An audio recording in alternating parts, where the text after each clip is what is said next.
Mira, ok, tenemos dos, al inicio del libro de Génesis, tenemos dos relatos de la creación. El primero, este famoso de 7 días, y el segundo es de Adán y Eva, ¿ya? Ese es el punto, ¿ya?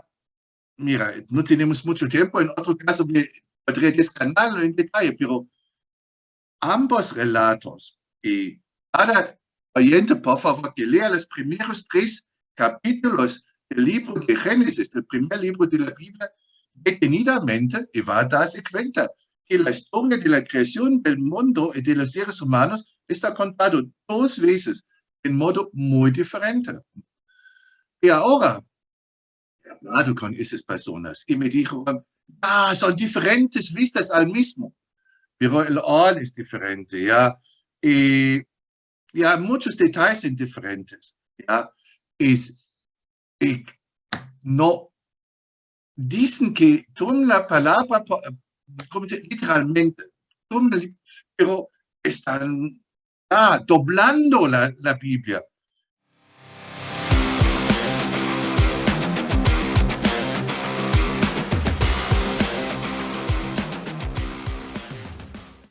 Perfecto, ahora está mejor.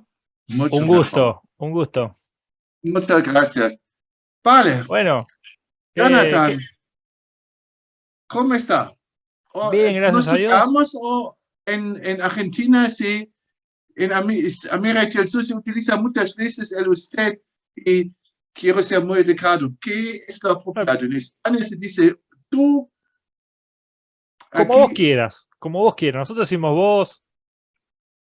Creo que sí está bien, voy a tutear porque somos todos hijos y hermanos, somos todos hermanos y hijos del mismo Dios. Amén, amén. Vale.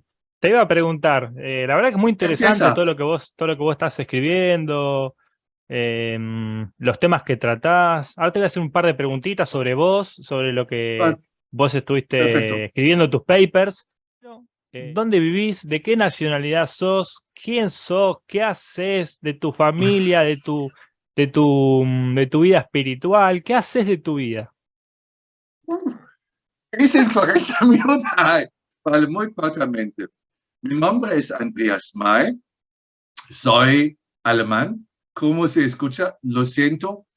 He aprendido español con más de 40 años y algunas cosas, mi acento es horrible, no se puede cambiar. Ese lleva a la próxima pregunta, quizás, vale. Mi nombre es Andreas May, soy alemán, soy de Alemania, vivo ahora en Alemania, pero viví casi 10 años en España, porque conocí con aproximadamente 40 años la mujer que es ahora mi esposa y con la cual tengo 4 hijas preciosas. La mayor cumplirá en algunos meses 19 años. Todas preciosas como su madre. Vale, ¿qué significa? Soy casado, padre de 4 hijas, soy alemán, mi esposa es española. Y sobre mi persona, soy paleontólogo. ¿Qué significa? He estudiado geología y paleontología, he hecho el doctorado en ciencias naturales en una universidad en Alemania, en la Universidad de Münster, sobre corales que tienen 400 millones, perdón, sobre corales, arrecifes de corales que tienen 400 millones de años. Ese tiempo se llama el Paleozoico. En Argentina, en ese tiempo no había arrecifes de corales. En ese tiempo Argentina era bastante cerca al Polo Sur, lo siento.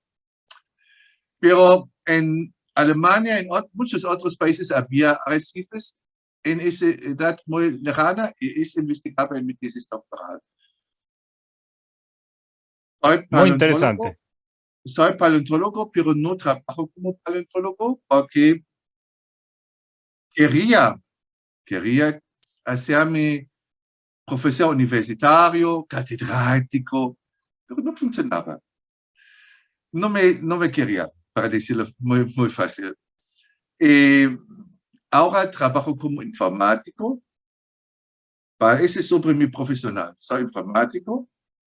Trabajo como informático en una empresa aquí en Alemania, muy cerca del lugar donde vivo.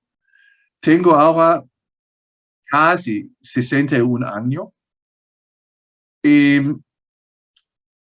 Vale. Que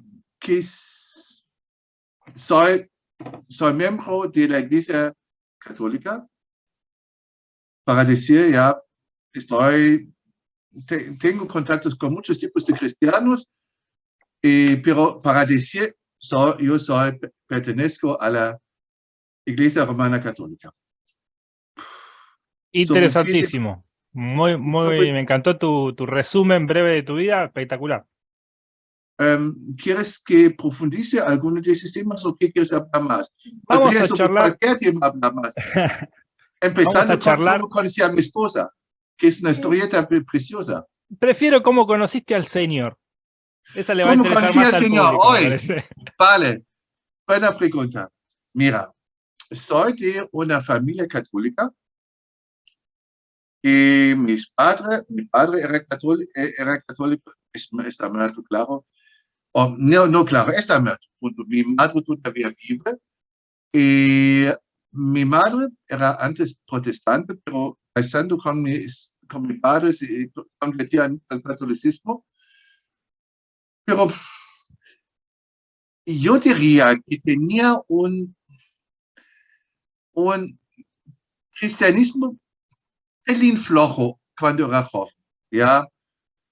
Pelín intelectual, me acuerdo, por ejemplo, que cuando era quizás 15 años o así, tenía la idea que tiene mucha gente que Dios como una nube de energía en algún lugar remoto. Pero iba a misa pero para mí era un punto de inflexión el servicio militar. No que estoy en favor de eso. Hizo eso con mucho disgusto. En mi tiempo todavía era el servicio militar todavía obligatorio en Alemania. Era para mí uno de los tiempos más difíciles de mi vida. Y exactamente en esa crisis, para mí la pregunta, ¿para qué vivo? ¿Qué sentido tiene mi vida? Encontré cristianos para mí muy convincentes en dos puntos completamente diferentes. Por un lado, en un monasterio de benedictinos y por otro lado, en una parroquia, creo que se dice parroquia de baptistas, que significa espiritualidades muy diferentes, cuyo único denominador común es que intentan seriamente seguir a Jesucristo, con espiritualidades, con creencias bien diferentes, pero esos dos puntos eran para mí un momento inicial de encender mi fe, que tenía antes, pero en verdad profundizar, por ejemplo, en ese tiempo del servicio militar, leía toda la Biblia. Y después ya también seguía y se profundizaba mi fe. Había, según eso, un crecimiento, en mi opinión, más o menos lento, hasta que venía otra crisis grave, que contaba ya, quería hacerme profesor universitario. Y es un proceso en Alemania, no quiero entrar en detalles, solo quiero decir que estaba en el proceso a llegar a eso y notaba que los problemas eran más y más graves y que la probabilidad que voy a conseguir eso era muy pequeño. Y por otro lado, estaba en ese tiempo, ¿cómo se dice? Tenía un compromiso, una fianza, y ese compromiso se rompió. Estoy ahora contentísimo. Nada contra esa mujer, pero mi esposa está mucho mejor. Estoy mejor que todas esas mujeres que hasta ahora he encontrado. Por ejemplo, me aguanta, que es bastante. Ya, es bastante. Ya. La mía también me aguanta bastante. Ya, pero cada necesita su persona que aguanta uno mismo. Ya, ya. Por lo menos vale, pero en ese momento, que significa casualmente en una cita, un fracaso grande, profesionalmente el fracaso ante de mis ojos, y en ese tiempo, un amigo mío, que por desgracia hace algunos años murió, me invitó a encontrar una comunidad católica. Una comunidad católica pequeña, pero creo también tiene grupos en Argentina, se llama Verbum Dei, no Opus Dei, Verbum Dei. El grupo pequeño dominado por Verbum Dei, palabra de Dios. ¿Movimiento de la palabra? No, se llama Verbum Dei porque ha tomado la palabra en latín, pero traducido a significado es palabra de Dios, que significa es un grupo bastante misionero, que por ejemplo en México está bastante bien, también en otros países. Yo conozco acá un movimiento que se llama Movimiento de la Palabra de Dios católico. Acá yo vivo en Buenos Aires, San Martín. En la Catedral de San Martín se reúnen. No sé, pues sea que ese grupo se llama Verbum Dei. Me invitaron a ejercicios en silencio. Para ser honesto, toda mi vida, había varias oportunidades en mi vida en que alguien me había invitado a ejercicios en silencio. Y siempre había oído de eso, como hay un dicho en alemán, como el diablo huye al agua bendita. Ya, y no quería. Pero esa vez, en ese punto en que mis planes se acabaron, habían acabado, pensaba que puede perder. Nada. Iba, y en ese tiempo, como decir, no que tuviera grandes reflexiones, sino que, Padre Cielo, antes tenía en mi cabeza que Dios me ama, pero en algún modo había bajado al corazón. Te apropiaste de ese sentimiento de Dios. Sí, o que algo que es difícil de decir porque muchas normalmente no siento, pero hay una claridad, una seguridad que es más que un saber intelectual, ¿entiendes? Lo siento, Es como el texto de Romanos que dice que el Espíritu Santo da testimonio a nuestro espíritu de que somos sus hijos. Ya, algo así. Es difícil es que eso es algo natural, como si estás casado, tú estás casado, supongo, ¿ya? Tú amas a tu esposa, claro, ¿ya? 5 años. No, 11.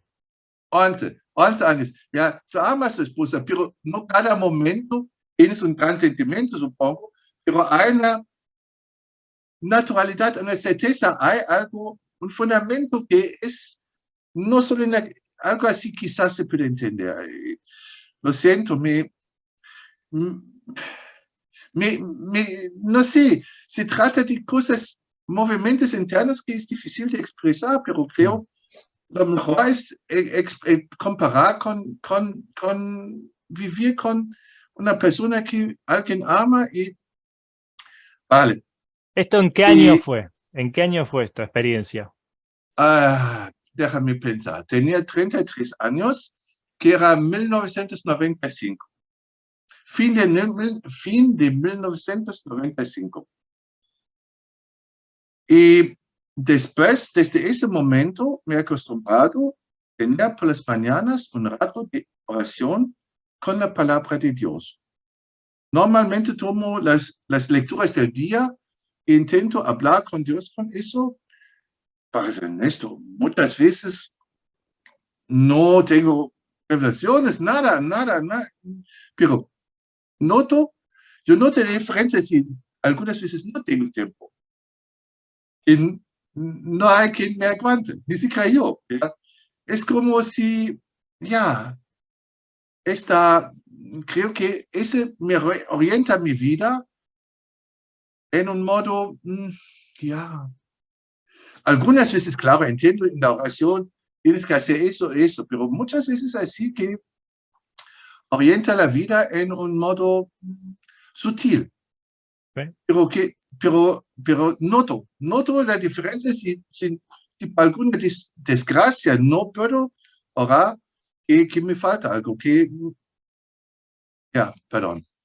Sí, se entiende. Creo que es una experiencia bastante común entre los cristianos el hecho de que al entrar en la presencia de Dios en oración, en la búsqueda de su palabra, en buscar dirección a través del Espíritu Santo, de su palabra también y la oración, sentir una tranquilidad, una paz para el día a día, para las decisiones cotidianas, para la relación en mi familia, en mi trabajo, que no la tenemos en ausencia de esa búsqueda. Correcto, completamente correcto. Así que, no sé, ¿querés agregar algo más al testimonio tuyo? ¿Perdón? ¿Querés agregar algo más, completar con algo más, o te puedo pasar un tema ya científico, teológico? Creo que podríamos ir a otro tema. Podría hablar sobre muchas cosas, pero creo que esa es una primera idea, ¿ya? Continúa con lo que te parece interesante para tus oyentes. Dale, yo soy protestante, no soy católico, pero tengo muchos amigos católicos. De hecho, mi prima pertenece a este movimiento de la palabra y siempre hablábamos con ella, nos juntamos a comer todo y vivimos la fe muy parecidamente. Contrario a lo que vos decías de por ahí del monasterio y la parroquia bautista o la iglesia bautista, por el contrario, compatibilizamos mucho en nuestro lenguaje, en nuestras ideas, en nuestra forma de vivir la espiritualidad. Así que, y la doctrina católica de lo que es la palabra de Dios, de cómo se entiende el canon y el desarrollo teológico a lo largo de la historia, me fascina mucho, me atrae mucho. Quizás no compro, no acepto la parte de la infalibilidad del magisterio, lo que todos los protestantes creemos, ¿no? Pero sí me interesa mucho porque tampoco creo y me apoyo en la doctrina protestante del mismo tema. Estoy como en un intermedio, en una fusión. ¿Puede dar dos comentarios? El primero, nosotros católicos tenemos que agradecer a vosotros protestantes, porque durante muchos cientos de años nosotros habíamos Pelín puesto la Biblia en el armario, solo que los curas lo lean y que las personas normales no lo lean y todo eso. Habíamos bastante relegado la Biblia en nuestra vida cotidiana y gracias a vosotros protestantes hemos redescubierto eso, ¿ya? Como no solo para los clérigos, sino para todo el pueblo laico, para decirlo así. Por eso, muchas gracias a usted, a las iglesias protestantes, a todos los protestantes que escuchan el podcast. Estoy en ese punto muy agradecido a todos los protestantes. El segundo punto, mira, ya me acuerdo en alemán se llama cabaret, quizás se entiende, cuando una persona se presenta y cuenta historietas, ¿ya? Ese era alguien que hablaba sobre la iglesia y decía un chiste que me parece muy bueno. Mira, claro, la iglesia tiene el Papa, que es en algunas situaciones infalible, pero es solo una persona y solo en algunas circunstancias específicas. Y si yo me veo, son bastante grupos protestantes o así, y cada pastor es su propio, con su propia infalibilidad. Y que hasta supera la pretensión papá porque es todo el tiempo. Sí, por eso. Entonces nosotros católicos tenemos uno que tenemos bastante controlado y sabemos en qué situaciones es infalible. ¿Ya? Tenemos un catálogo claro, Sí, por sí. eso no es tanto, no es tanto. No, es una crítica que yo hago en mi podcast también a nuestras iglesias que hemos dado demasiada autoridad. Yo creo que cuando Jesús dice, ustedes vieron que en las naciones los gobernantes y los que tienen poder se enseñorean de las naciones y toman sobre ella potestad. Bueno, entre ustedes no va a ser así. El que quiera ser el mayor servirá al menor. Y en cierto sentido, las jerarquías eclesiales, no estoy hablando en el catolicismo, obviamente que pasa en el catolicismo también, pero en el protestantismo y en las iglesias más fundamentalistas de donde yo he vivido, no necesariamente he vivido en la más fundamentalista, pero era un fundamentalismo medio, donde la autoridad es muy importante, es muy importante. Y a lo largo de la historia, el cristianismo ha dado mucha importancia al concepto de autoridad.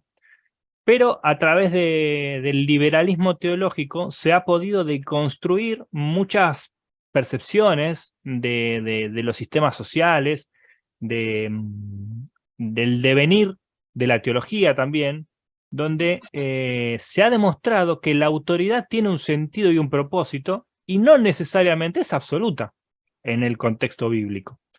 Entonces, eso me hizo a mí mucho dudar de los sistemas, dudar de los pastores, dudar de los mandamientos que los hombres nos pueden dar, y someter todo eso a un juicio racional, a un juicio teológico, como para poder decidir de otra manera. Y yo creo que en toda esta mecánica que el catolicismo tiene de cuándo decir, bueno, le damos autoridad al Papa, porque eso es la infalibilidad, la autoridad en algo que él decide, que aparte no lo hace solo, que lo hace acompañado de un montón de consejeros teológicos.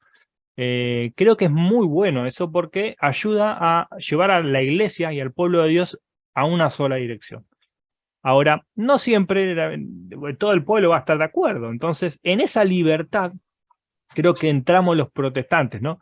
Pero a mí me pasó con mi propia iglesia protestante eso, de disentir en muchas cosas, de no tener el espacio para hablarlas, por ejemplo, yo te voy a preguntar ahora sobre la evolución, te voy a preguntar sobre la ciencia y el cristianismo, que creo que vos tenés una visión muy objetiva porque sos científico al respecto, y así que me va a encantar todo lo que me puedas decir sobre eso, pero yo he descubierto que a mí me vendieron en el cristianismo que el mundo tenía 6.000 años, que Dios había creado al hombre del barro, que primero habían sido los animales y después el hombre, pero después yo me encontré en la Biblia que en Génesis 2 están primero los hombres y después los animales. Entonces, ¿cómo podía ser? Perdón, mi Sí, hija tranqui, no ha tranqui. entrado. Bueno, entonces, perdóname que perdón. cierro, ¿eh? Entonces, ¿qué pasó? Yo me tuve que replantear mi fe, me tuve que replantear mi acercamiento a la Biblia. Y en ese acercarme, por ahí uno empieza a desconfiar de la Biblia, de la historia, de la autoridad, ya duda de todo, ya no cree nada. Pero bueno, con la Biblia en la mano, intenté acercarme de otro modo, un poco más objetivo, más racional, más arqueológico, más filológico, más antropológico, sociológico, psicológico. Empecé a meterle todas las ciencias a la Biblia. No en completa medida, pero en la medida en que yo podía.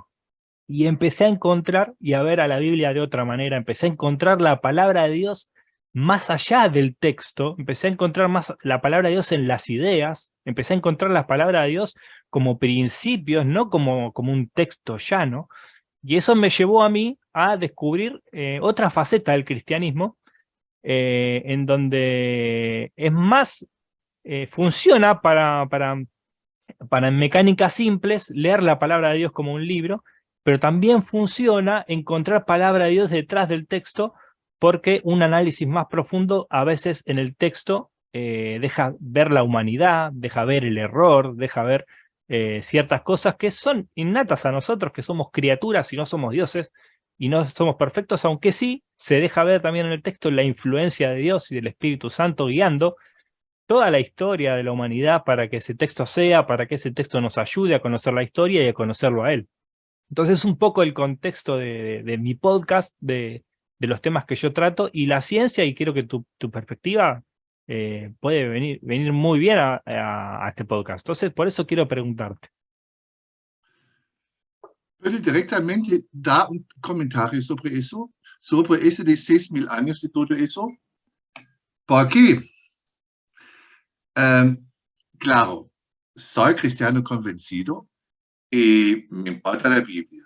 Ahora, yo digo algo muy provocante.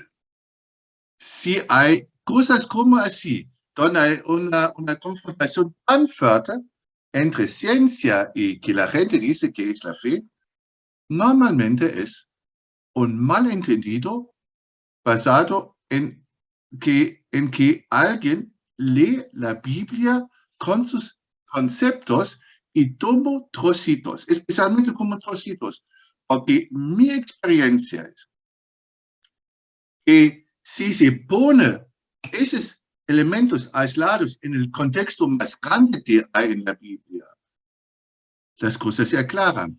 Por ejemplo, si me permite, puedo hablar un pelín más de eso, porque ese es un punto súper importante, porque aquí hay todo eso del creacionismo, todo eso de que en 6.000 años está basado en un gran malentendido. Y digo, las personas que creen eso no han leído la Biblia. Mira, ok, tenemos al inicio del libro de Génesis, tenemos dos relatos de la creación. El primero, este famoso de 7 días, y el segundo es de Adán y Eva. ¿Ya? Ese es el punto, ¿ya? Mira, no tenemos mucho tiempo, en otro caso podría descargarlo en detalle, pero ambos relatos, y cada oyente, por favor, que lea los primeros 3 capítulos del libro de Génesis, del primer libro de la Biblia, detenidamente, y va a darse cuenta que la historia de la creación del mundo y de los seres humanos está contado 2 veces en modo muy diferente. Y ahora, he hablado con esas personas y me dijeron, son diferentes vistas al mismo, pero el orden es diferente, ¿ya? Y ya muchos detalles son diferentes, ¿ya? Y no dicen que toman la palabra literalmente, pero están doblando la Biblia. Si yo leo la Biblia, cada oyente puede comprobarlo, va a encontrar 2 historias diferentes de la creación del mundo, bien diferentes, en muchos detalles diferentes, con diferente orden de los eventos, con diferente orden. Y eso, es decir, después hacemos una historia común y decimos, en 6 días la caída del hombre era dentro. No, son 2 historias diferentes.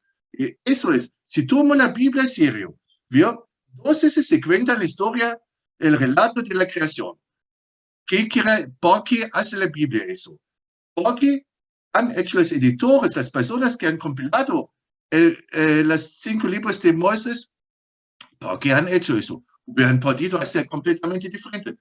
Han dejado así porque querían decirnos algo.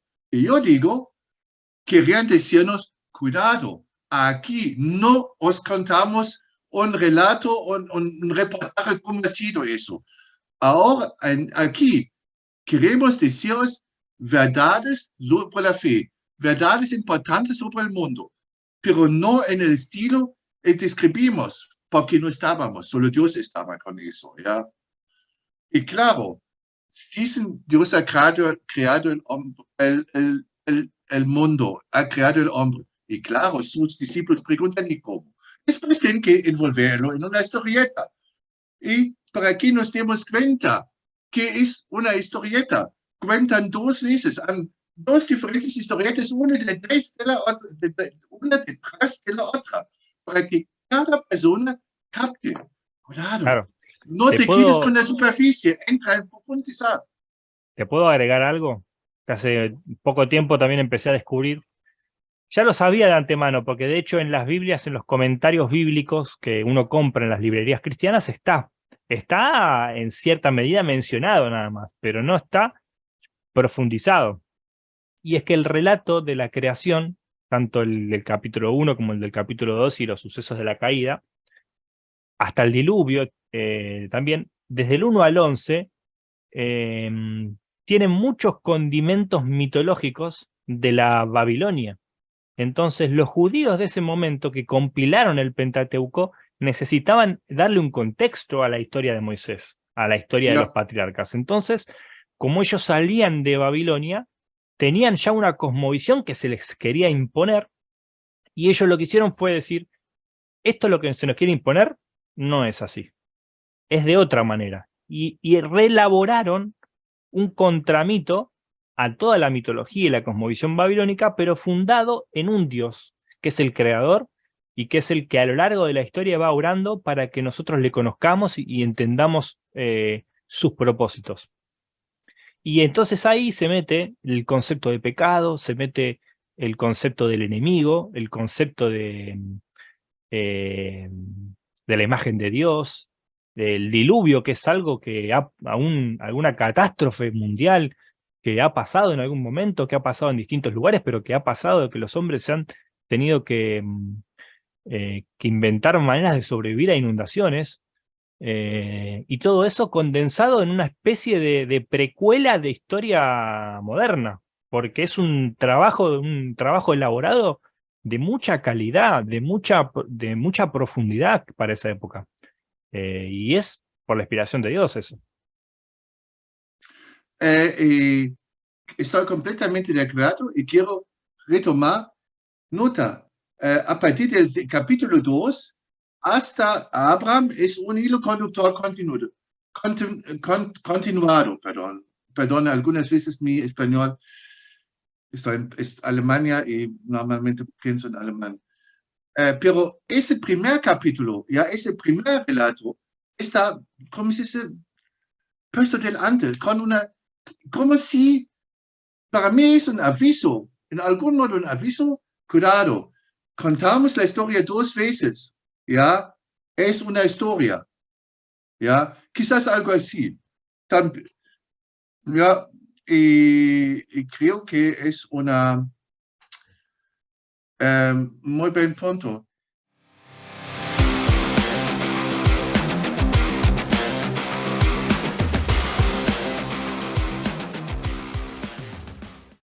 Perdón.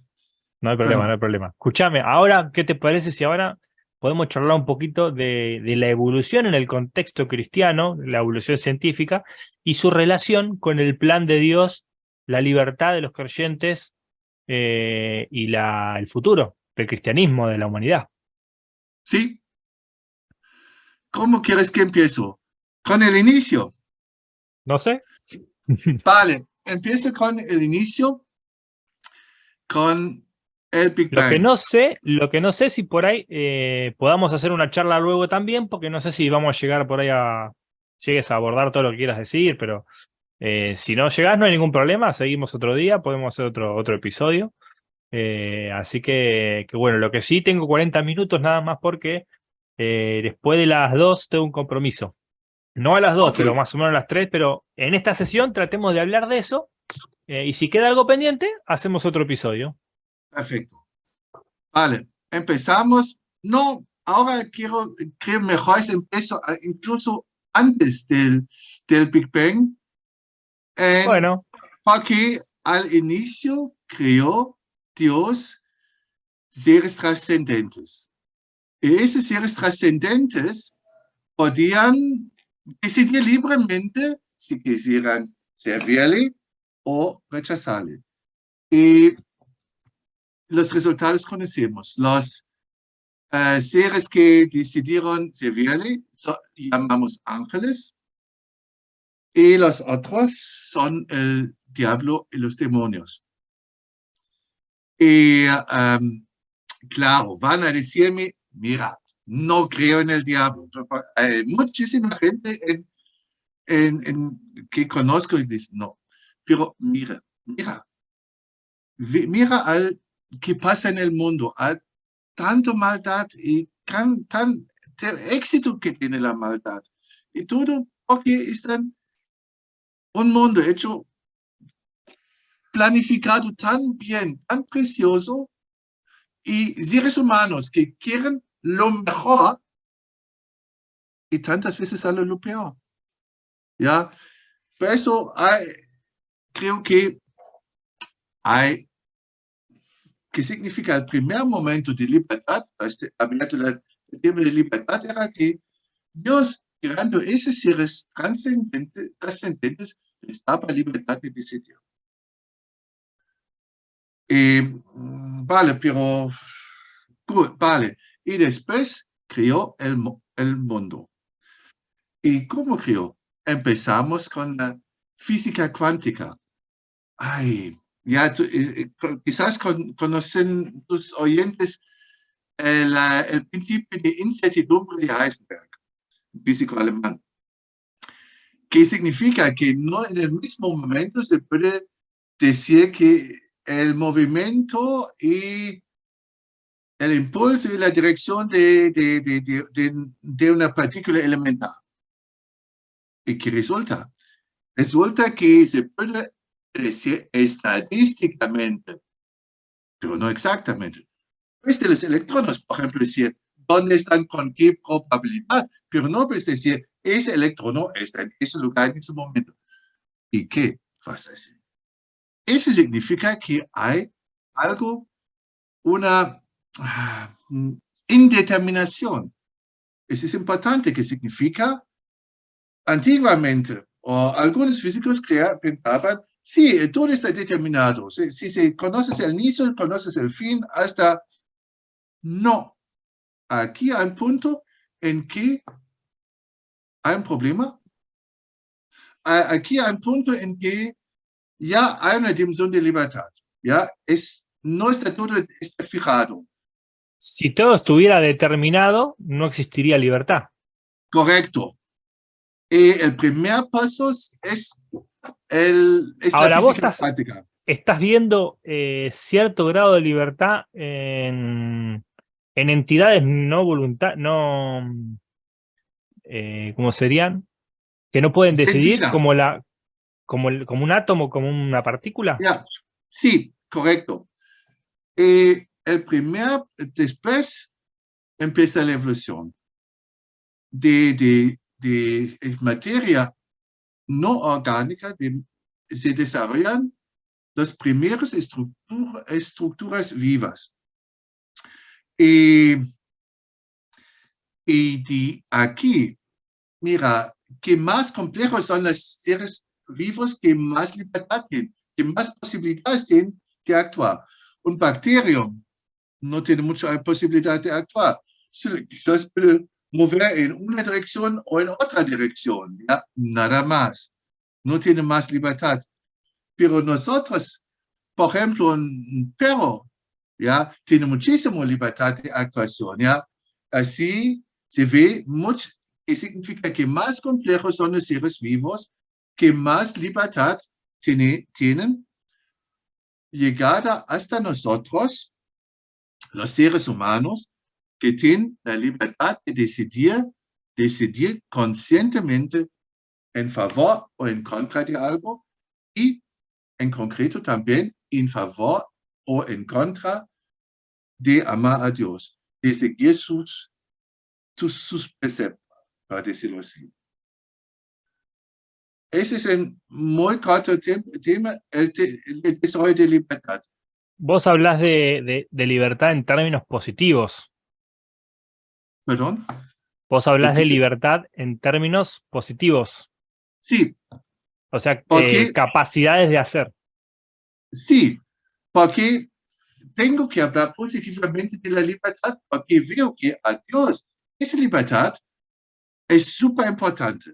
Porque, mira, si yo hubiera sido Dios, después del fracaso rotundo con los seres trascendentes, ¿ya? Tengo, desde ese momento, Dios tiene un enemigo que le fastidia donde puede, ¿ya? Yo me he dicho, esa de la libertad, que me den, ¿ya? Perdón. ¿Qué hace Dios? No, crea el universo completo, que es bastante grande, y para que haya seres inteligentes que pueden decidir libremente. ¿Ya? Y ya sabe qué será. Abraham Follón. Perdón que hablo tan pelín vulgar. Temas en España. Que habrá problemas, ¿ya? ¿Y qué pasa? El primer problema es los seres humanos, ¿ya? Que hacen, viene el diablo en forma ese del relato de la caída del hombre, yo creo que aquí hay algo de verdad. Claro, está, pero hay algo, hay una ruptura que va por nosotros y aquí ya los seres humanos han, desde el inicio, cuando podían tomar la libertad, también han tomado la libertad a hacer las cosas mal, hacer cosas malas. Aguántame, porque ahí estamos. Quiero hablar un poquito de antes. Por ahí, todo lo que vos estás contando de cómo el hombre en su libertad decide ir en contra de lo natural, del propósito de Dios, que esto lo hace hace muchísimos años, no es algo que el hombre hizo existiendo la escritura, existiendo los mitos. O sea, el hombre quizás hizo esto y todavía no tenía la posibilidad de comunicarse tan eficientemente como lo hacemos hoy. De manera que el hombre, digamos, ¿qué podía hacer el hombre en ese momento? El hombre de hace cuántos años quizás haya vivido esta experiencia de, de conocerse a sí mismo en relación a Dios y en relación a un propósito, para poder libremente ir en contra de eso. ¿En qué época pudo haber pasado esto? Vale, mira, si la Biblia dice que ese que se llama la caída del hombre ocurría al inicio cuando el ser humano tenía un alma, acababa de recibir un alma. El alma que tenemos una cosa importante para la vida eterna, que nos distingue, un regalo de Dios. Vale, y yo mismo he intentado buscar desde cuando quizás el ser humano tiene un alma. No es fácil porque, claro, es algo trascendente. El alma es algo trascendente. No confundir con la mente. ¿Verdad? El alma es algo trascendente, un regalo de Dios que cada persona recibe poco después de ser engendrado de Dios. Tiene que ser poco después porque gemelos tienen, cada uno tiene su propia alma, aunque son del mismo óvulo que se ha dividido. Perdóname, Andreas.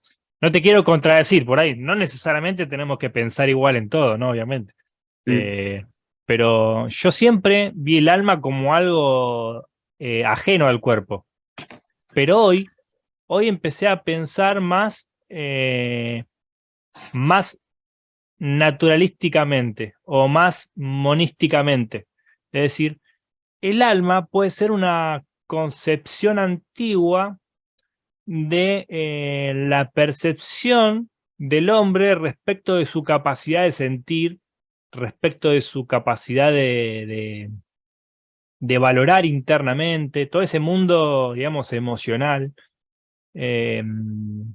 Quizás tenga que ver con eso y quizás ese concepto de alma pueda diluirse en una antropología más moderna y quedar como diluido en una percepción más moderna de lo que es la antropología humana. Es una opinión, ¿eh? Puede... Me permites que hable de eso. Vamos a necesitar más sesiones porque este tema es complejo. ¿Por qué? porque que tú dices, leo en muchas publicaciones, también muchas publicaciones teológicas, que significa lo que tú dices es nada raro, mucha gente piensa así, pero hay un punto.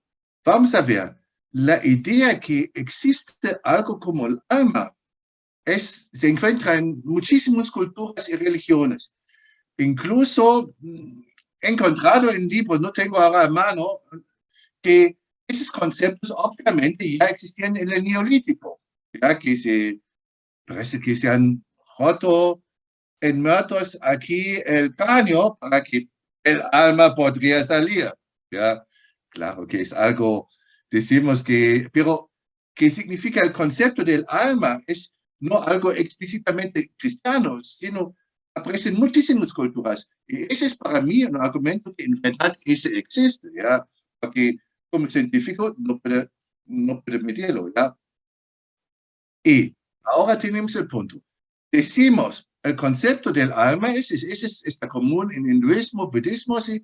Es algo que perdura sobre la vida biológica, que perdura más que la vida biológica. ¿Ya? Es algo trascendente. ¿Ya? Ahora, tenemos que hablar qué significa trascendente.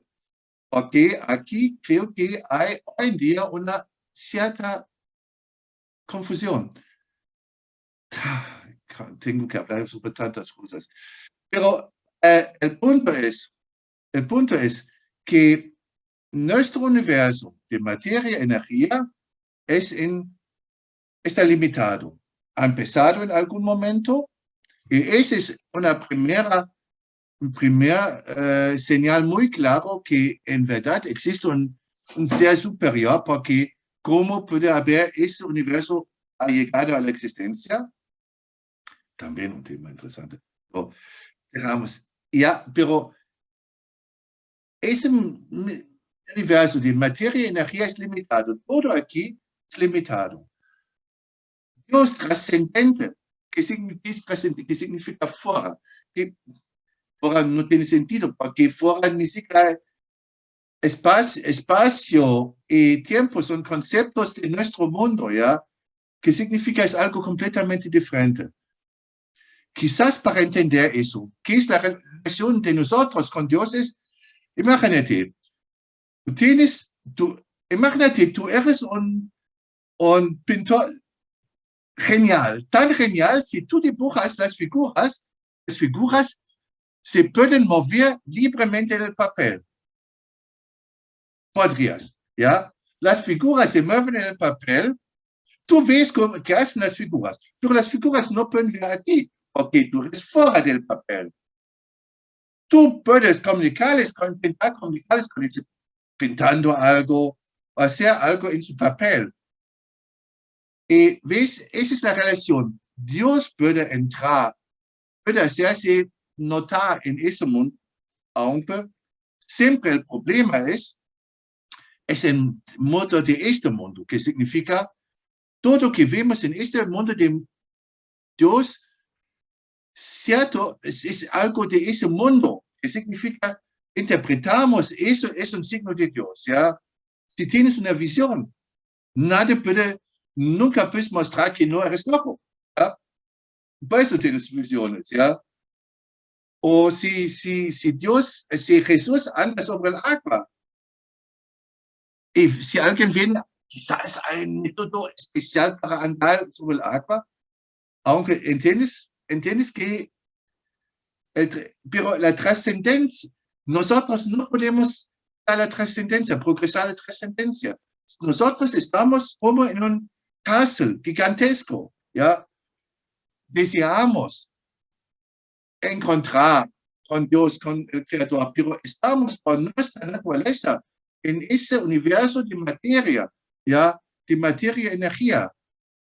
Y la idea que el alma se puede evolucionar, mira, ¿cómo puede algo de este mundo que está, para decirlo coloquial, que es barro, que es solo materia, cómo puede algo de ese mundo trascenderse para salir de este mundo? ¿Entiendes?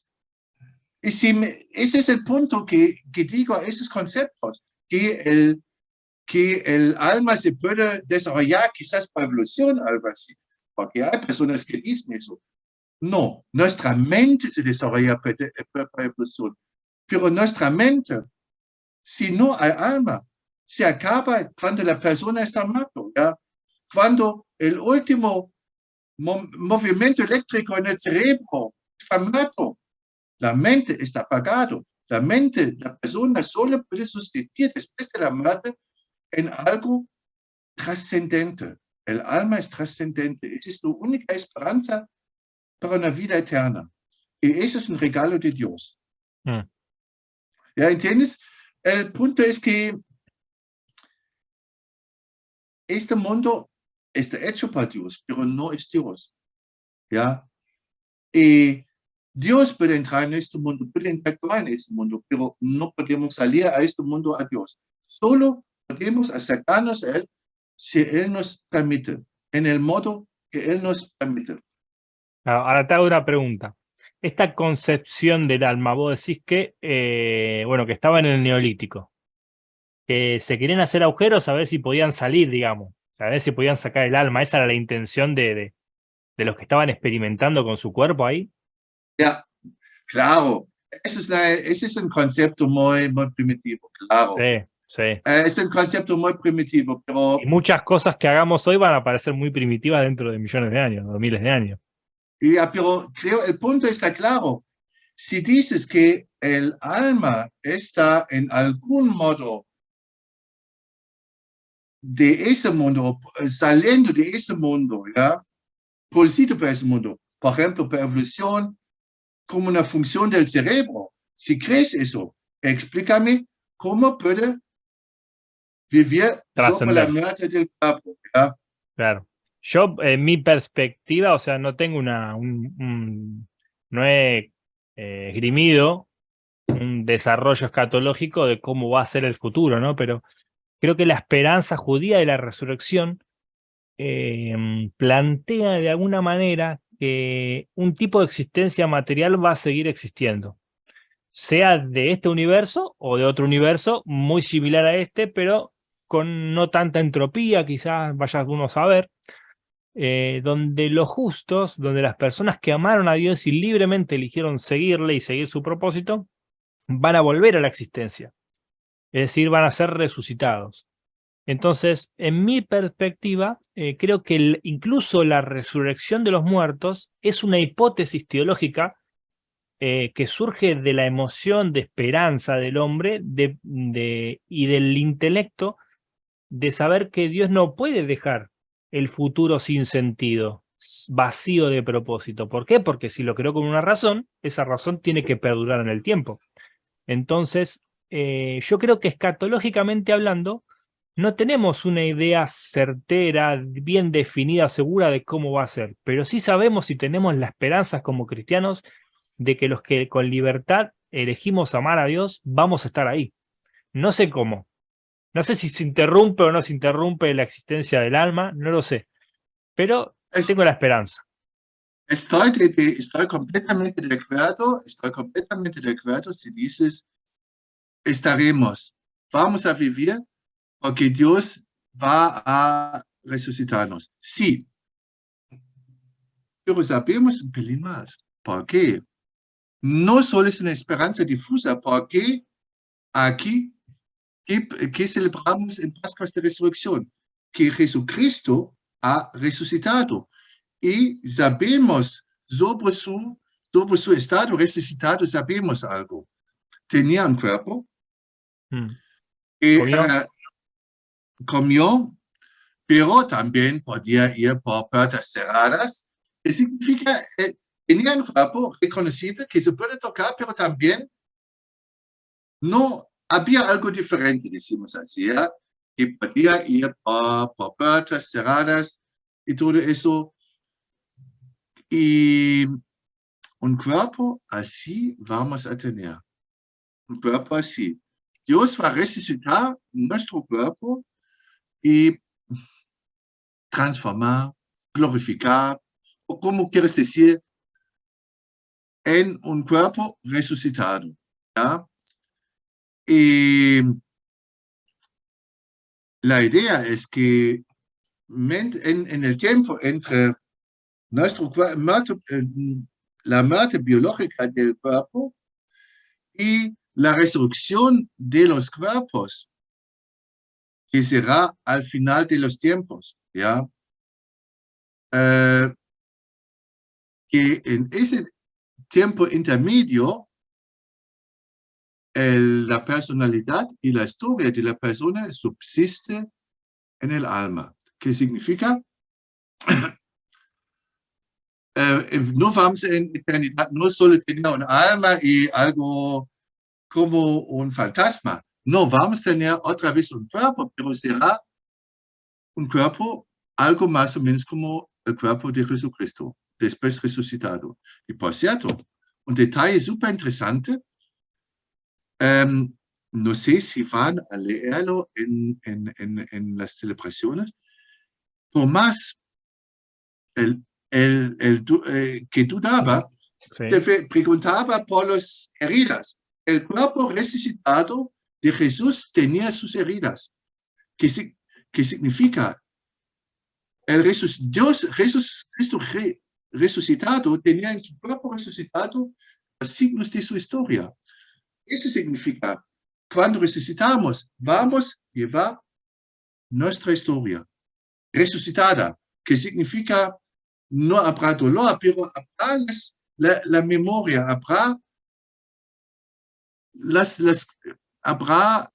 nos vamos a enredar con toda nuestra historia, o sea, y no solo que estamos, algunas veces hay ese día que somos solo cantando todo el tiempo, aleluya, y no recordamos de nada, no.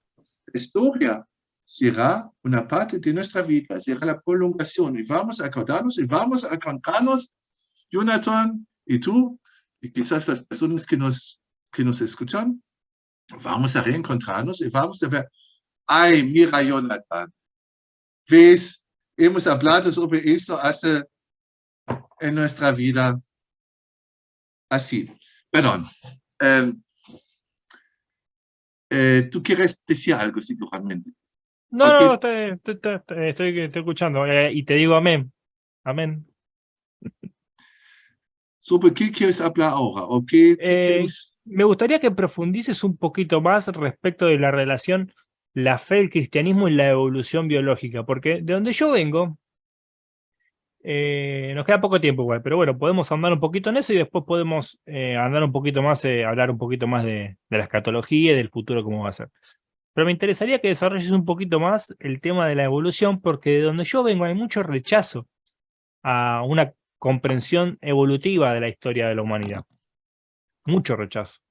A tal punto que se lo considera diabólico.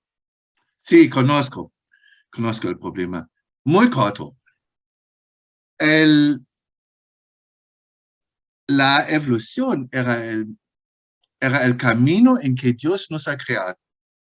Nos ha acompañado en la evolución. Y podría hablar mucho sobre eso, pero muy cortamente, la evolución como camino en lo cual Dios nos ha creado para que tengamos el máximo de libertad. Ese lleva al punto de la libertad. ¿Por qué? Qué importante es la libertad para Dios. Nosotros hacemos siempre las cosas mal, pero ¿qué hace Dios? Jesucristo ha venido humilde. Nos ha dejado la libertad, aceptarlo o rechazarle. Y en vez de hacer limpieza, tabla rasa, se ha dejado crucificar. ¿Qué significa? Dios es nuestra libertad. Es tan importante para Dios que Él se deja crucificar, que Él se deja matar por nosotros para que libremente nos decidamos amarle.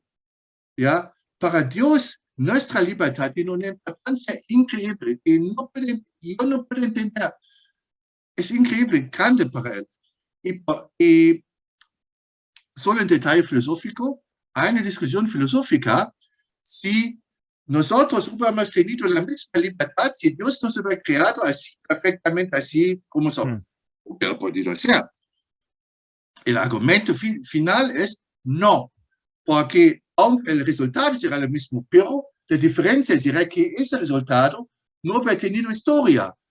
Pero incluso nosotros, porque la evolución es un proceso en que hay decisiones libres. Hubiéramos quizás tenido escamas o algo así, ¿ya?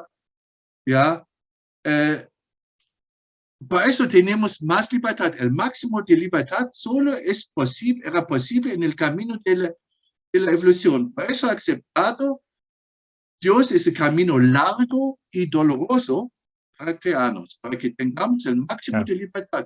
Ese camino, digamos, desde la percepción humana se ve aleatorio, se ve azaroso, se ve como no controlado, pero en la mente de Dios está determinado a hacer, está determinado a transitar determinados sucesos.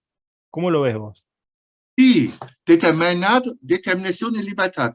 La meta de ese proceso era crear seres que pueden reconocerle, hablarle y dado a la evolución libertad. Porque evolución es un proceso que intenta perfeccionar en cualquier dirección. Crea los peores virus, los bestias feroces y las plantas y también los seres más inteligentes. Son diferentes caminos para sobrevivir. Uno de los caminos posibles es de la inteligencia. ¿Ya? Y por Claro. eso Dios ha dado, escribe sobre eso un libro, no un artículo, también un libro que voy a publicar en español, hasta ahora solo en artículos en inglés, que Dios ha dejado mucho tiempo libre. En algunos momentos cruciales veo yo aspectos de una intervención de Dios, que cosas que me parecen tanto de, ¿cómo se dice en español? He olvidado la palabra, de casualidad, que no creo, que no es casualidad, no creo que es casualidad. ¿Vos crees que en determinados momentos de la evolución Dios ha intervenido? Correcto, en modo sutil, ¿ya? Vendría a ser una especie viste como en Génesis uno se plantea, bueno, Dios hace esto, Dios hace lo otro, Dios manda a que pase, Dios manda a que pase, pero como en diferentes etapas. Como que ya esos autores tenían una percepción de que a lo largo del desarrollo de la vida, Dios había como intervenido en diferentes etapas. Por ejemplo, solo un detalle. El meteorito que al final del Cretácico mataba a los dinosaurios. Antes, estoy muy rápido porque no tenemos mucho tiempo, los mamíferos eran muy poco importantes, ¿ya? Y los dinosaurios dominaban, y hubieran dominado quizás hasta ahora el mundo. El meteorito hizo tabula rasa y abrió la posibilidad que los mamíferos se podían desarrollar. Así, por ejemplo, ¿ya? Porque en ese momento en que en algún modo la cosa había es el estancado, proceso de selección natural, básicamente. pero aquí hay el meteorito y después la evolución otra vez su camino. ¿Ya? ¿Entiendes? Cosas así. Podría hablar sobre otros eventos, pero en esos eventos veo la interacción de Dios. Claro, en ese sentido, déjame por ahí ponerme de la vereda enfrente de nuevo, pero con libertad, vos después me refutás, no hay problema. Creo que en la determinación eterna de Dios, todas esas cosas pueden estar ya determinadas a existir y a ser. Por ejemplo, mira, suponete que yo voy en un barco en medio del océano y me caigo. Nadie me ve, nadie me ve. Y ese barco era una ruta independiente, que no es una ruta común que se hace un barco cada 4 meses, sino que andaba por ahí. Pero yo me caigo y el barco se va y lo veo irse y no lo veo más. Y yo en ese momento digo, Dios mío, ayúdame, salvame. Y de repente, 5 minutos después pasa otro barco que no estaba programado, porque no tiene nada que ver con la empresa de barcos que hace ese viaje, pero pasa por ahí y me ve y me levanta. Ahora yo digo, ¿no? Mi oración tuvo 5 minutos, fue al instante en que yo me caí. Pero el barco que vino zarpó hace 4 meses, el que me rescató. Entonces Dios de la eternidad, Él conoce todo lo que Él va a crear y sabe que yo voy a orar y determina también en su creación, no solamente mi oración, sino también su respuesta. Entonces, de la misma manera, en los sucesos evolutivos, Él determina los hechos necesarios para que eso que vos estás diciendo se dé. Sí, pero también necesita nuestra cooperación. Quizás porque no sé cómo era con ese barco. Quizás él Vendría a tenía ser alguna intuición, la alguna... cooperación, vendría a ser mi oración, porque si no, Dios no hubiera querido mandar ningún barco, quizás. No, también el punto del otro. Porque ha ido el otro por ese camino. Quizás por algún detalle, por alguna intuición o por alguna tontería, pero yo veo que muchas veces en nuestra vida recibimos intuiciones. Haz eso. Has hablado con esa persona, has llamado con él, con esa. Y muchas veces no hacemos caso a eso. Y por eso tenemos tantas oportunidades que no aprovechamos. Mm. Sí, Dios planifica mucho, pero por otro lado nos deja libertad. Y yo veo con nosotros, seres humanos, vale, con los meteoritos no puedo hablar en ese modo, pero con nosotros da intuiciones. Ya hace mucho tiempo que has hablado. Algunas veces mi esposa me dice, ¿has hablado con esa persona? No, porque tengo la intuición. Y si hago caso, muy bien. Si no hago caso, muy mal. ¿Ya? Así veo que Dios les gusta utilizar nuestra cooperación, ¿ya? En muchos detalles, ¿ya?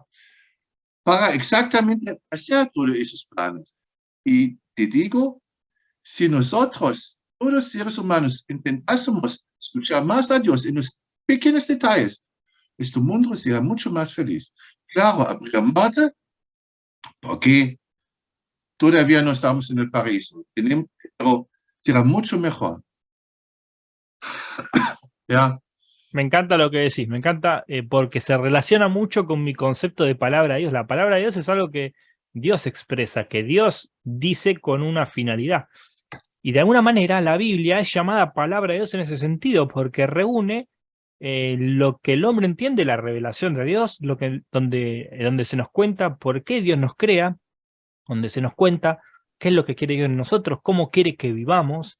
Y en algún sentido, la imagen de Dios en nosotros es la que hace que nosotros podamos desarrollar esa reflexión y creo que la que nos da esas intuiciones también, ¿no? Porque en algún sentido son revelaciones de Dios. Así como el mundo natural es revelación de Dios, todo ese mundo interno mío, que está dentro de mí, que es la mente, las emociones, el alma, el espíritu, fueron determinados por Dios a hacer de una manera que a mí me hacían revelación para la vida. Entonces, todo eso que vos decís que contás de las intuiciones naturales que tenemos, que son naturales, entre comillas, ¿no? Pueden ser en algún sentido sobrenaturales o extraordinarias también.